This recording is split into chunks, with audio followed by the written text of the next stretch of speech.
Tu, tu, tu, tu.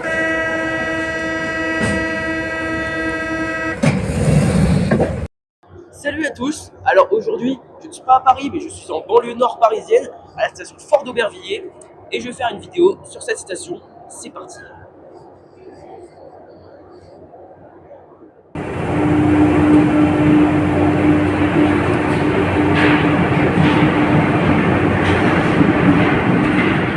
Pour raconter l'histoire de cette station, il nous faut remonter en 1563.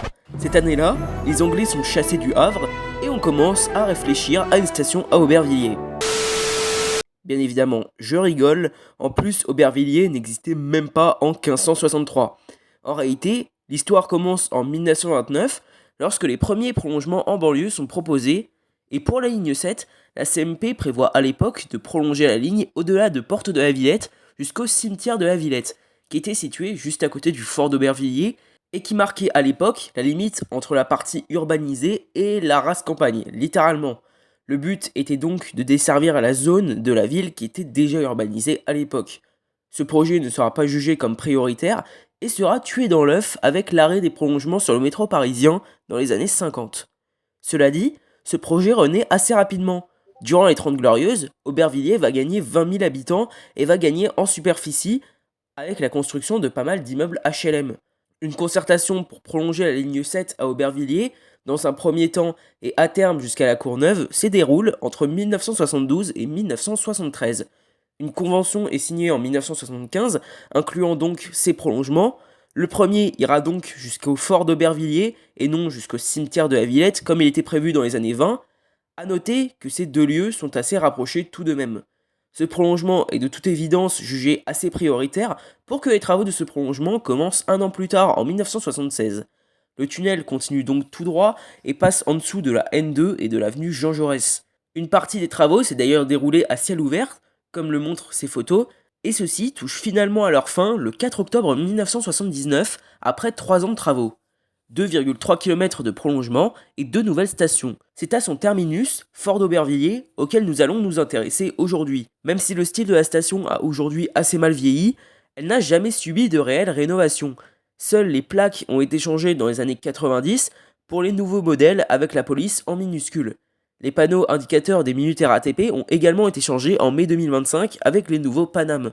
C'est tout pour l'histoire, passons maintenant à du concret.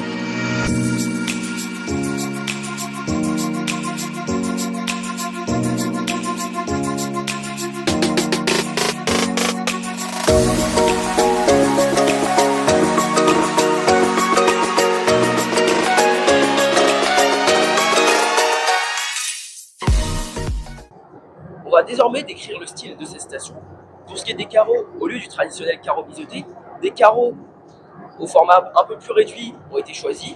Ils sont blancs dans la majorité du quai, excepté aux extrémités et dans la partie un peu plus étroite des quais, où ils sont cette fois rouges.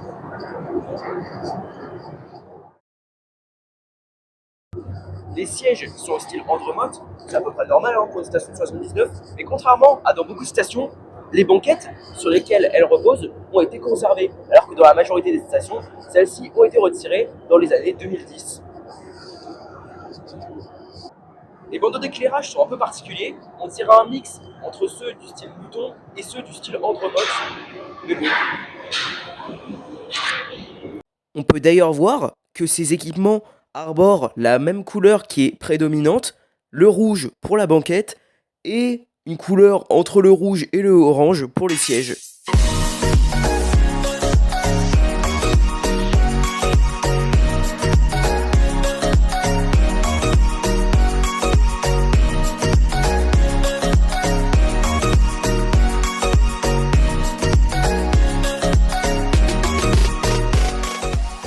Bon alors je dois quand même vous prévenir que les prochains plans qui ont été tournés à l'intérieur de la station, le son est absolument inaudible, je les ai donc refaits en voix off. Les années 70 ont également apporté une autre innovation, la fin des issues systématiquement en bout de quai. À partir de cette époque-là, et Fort d'Aubervilliers ne fait pas exception, les issues se matérialisent également sous la forme d'escaliers situés en milieu de quai. Même si on peut regretter le fait que leur présence rende les quais plus étroits sur certaines parties, il faut également avouer que c'est plus intuitif mais aussi plus rassurant pour les voyageurs qui ont désormais moins à emprunter des couloirs austères. Il y a également une autre issue qui est encore murée et inaccessible aux voyageurs. À mon avis, c'est pour anticiper une interconnexion avec la ligne 15 qui va arriver dans quelques années. Je ne vous ai pas encore parlé de ça? Attendez la suite de la vidéo.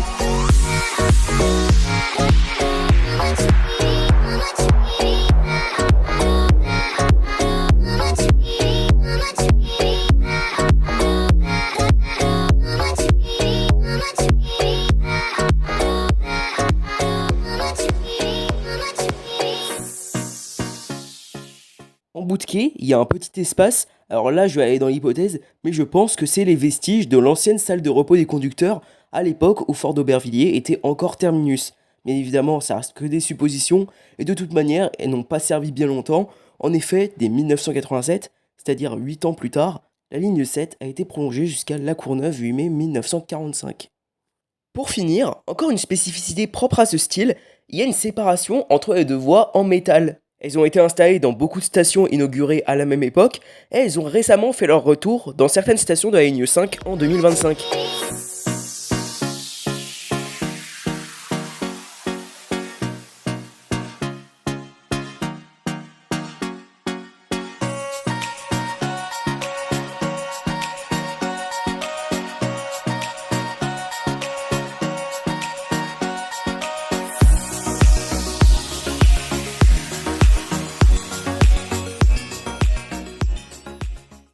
À l'étage supérieur par rapport à la station, il y a un hall assez gigantesque honnêtement, qui abrite les tourniquets, les guichets, qui permet également d'accéder aux sorties. Anciennement, juste au-dessus de la station, il y avait de faux cactus. Alors franchement, je sais pas si ce genre de décoration était hype en 79, mais aujourd'hui, disons que ce serait bien moche et bien ringard. Heureusement qu'ils ont été retirés il y a quelques années.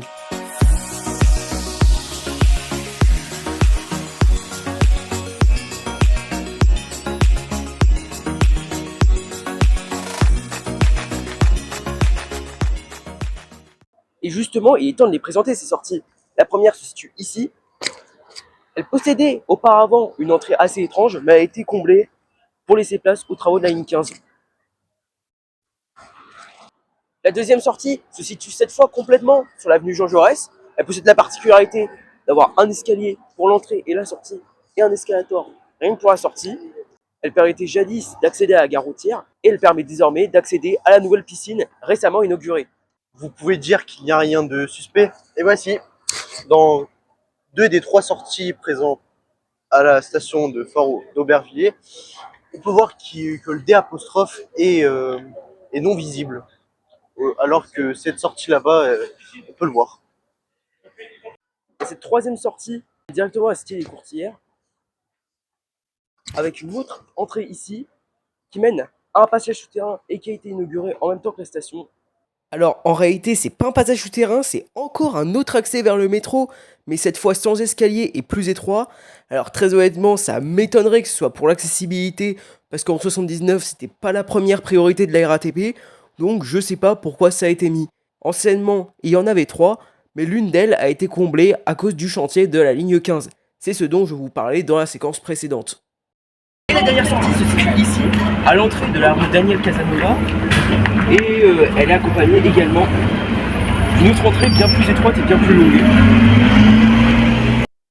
En même temps que l'inauguration de la station en 1979, une gare routière a été construite. Elle a été longtemps très fréquentée, elle a subsisté assez longtemps finalement, mais bon, elle a été détruite assez récemment pour laisser place à cette piscine et au chantier de la ligne 15. Désormais, les arrêts de bus sont répartis de part et d'autre du carrefour et ne sont plus à un endroit fixe. Après, ne vous en faites pas, Fort d'Aubervilliers est toujours desservi par des bus. Tout comme le 152, le 174, le 234, le 250, le 248, le 330, ainsi que la ligne 609 du réseau Terre d'Envol et ainsi que le Noctilien numéro 42.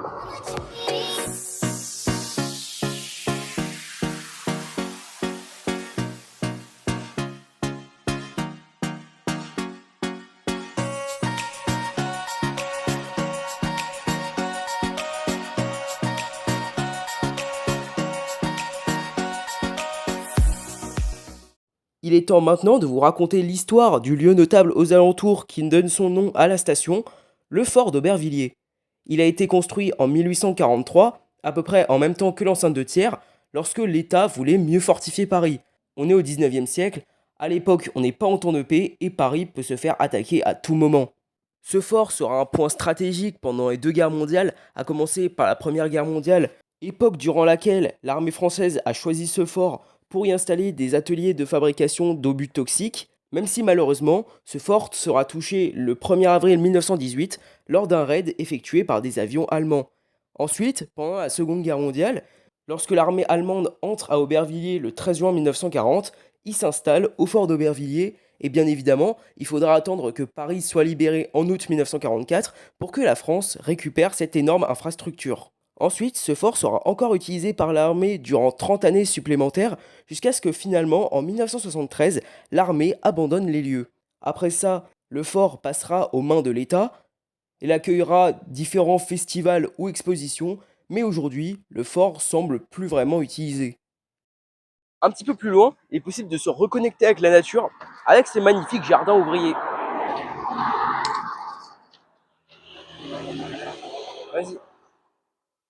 Ces jardins familiaux ont été créés en 1935 et, comme vous pouvez le voir, ils ont survécu à la très forte urbanisation de ce quartier.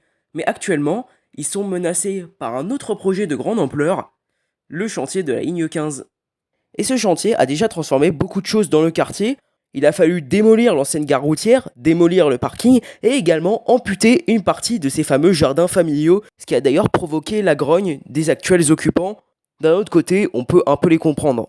À part ça, autour de la station Fort d'Aubervilliers, il y a bien évidemment beaucoup de logements, notamment avec la cité des Courtilières, et également quelques bâtiments notables annexes. Il y a un centre médical qui est flambant neuf, mais bon, en regardant sur Street View, on peut voir que celui-ci a été construit à la place d'un ancien immeuble qui a donc été détruit. J'espère vraiment que les familles qui y habitaient ont été relogées, mais ça, je suis pas sûr. Je chercherai sur internet s'il y a l'information, je vous la donnerai au montage. Il y a également une petite galerie marchande juste à côté des bâtiments. Et je pense que c'est tout. Il est temps donc de passer aux chiffres. Dernière info en vrac du jour, qui est pour le moins importante, les chiffres. En 2024, Fort d'Aubervilliers a accueilli 3 458 624 voyageurs. C'est déjà beaucoup, mais il y a fort à parier pour que ce nombre continue à croître dans les années à venir. Bon, je sais pas pourquoi, mais j'avais pas enregistré la suite. Mais bien évidemment, c'est grâce à la ligne 15 que Fort d'Aubervilliers va encore gagner en fréquentation.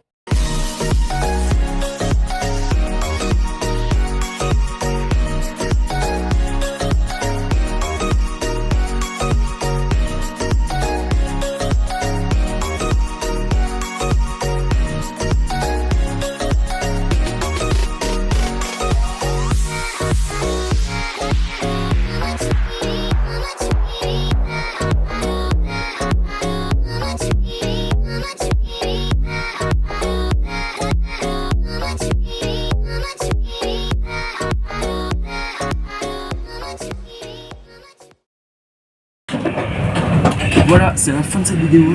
Merci d'avoir regardé jusqu'au bout, j'espère qu'elle vous aura plu. Si oui, mettez-le en commentaire, abonnez-vous et likez, abonnez-vous également à la chaîne de 1-78. Ma chaîne. Donc voilà, c'est ça. Et nous on se retrouve à la prochaine vidéo. Salut!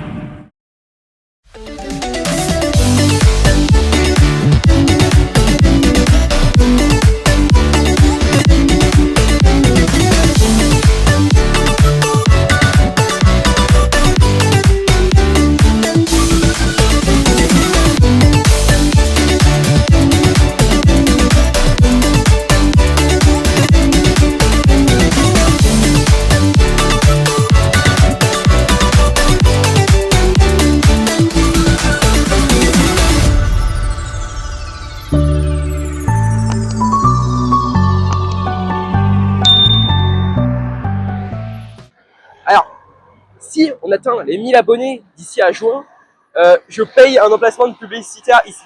Voilà, et vraiment je le fais.